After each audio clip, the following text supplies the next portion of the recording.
Hello and welcome to the quick guide to the Fallen Protectors. If you want a more in-depth guide, check the description of this video. If not, hi-ho silver away, and let's go through this fight.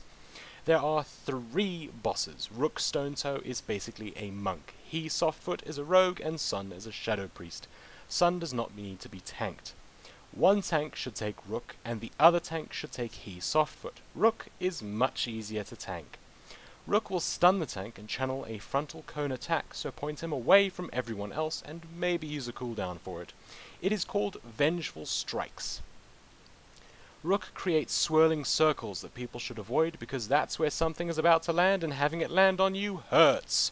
Rook will also charge people and spin around, so just stay away from him while he does this to avoid getting repeatedly kicked in the face. It hurts and the circle of damage is rather obvious. He, Softfoot, uses Gouge on his tank. Turn your back for this, or you get stunned and he runs off to kill your friends. If you get stunned by this, tell the other tank so they can taunt the boss until you recover. He also puts a dot on random people which healers will need to heal through. He creates clouds of muck on the ground which you shouldn't stand in.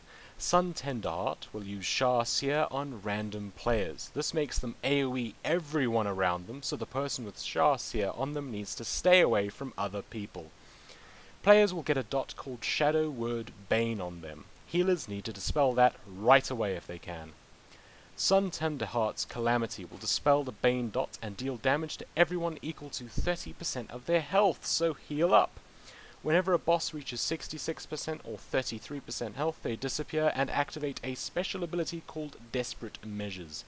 Don't let them reach 66% or 33% at the same time, because that is a massively bad idea. Rook will disappear and summon 3 adds, which need to be nuked down. Only the Misery needs to be tanked. Don't stand in the defiled ground the Misery add creates, because it hurts. When somebody has a giant red circle around them, it means they are about to get hit by Inferno Strike, which deals a huge amount of damage, and people need to get in that big red circle to spread the damage or their friends will die. The Embodied Gloom add casts Corruption Shock, which deals big damage and needs to be interrupted. He, Softfoot, will disappear and summon an add called a Mark of Anguish.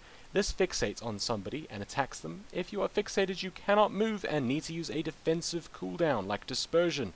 You have an extra action button which you can use on another player to make the add go to them instead. Do not use this on a tank. Use this on somebody who has a big cooldown for it. Kill the add. Sun will disappear and create a big bubble which you should get in.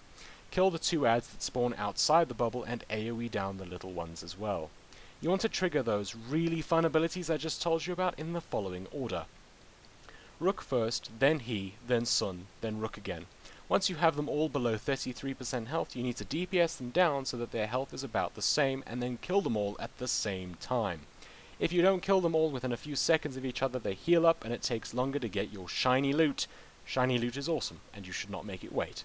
You will probably want to use Bloodlust at the start for extra DPS. I hope you enjoyed this quick guide and found it helpful, and if you did, then a like and a comment would be much appreciated, and of course you can subscribe for future videos. Good luck, have fun, and bask in the glory of Siege of Orgrimmar.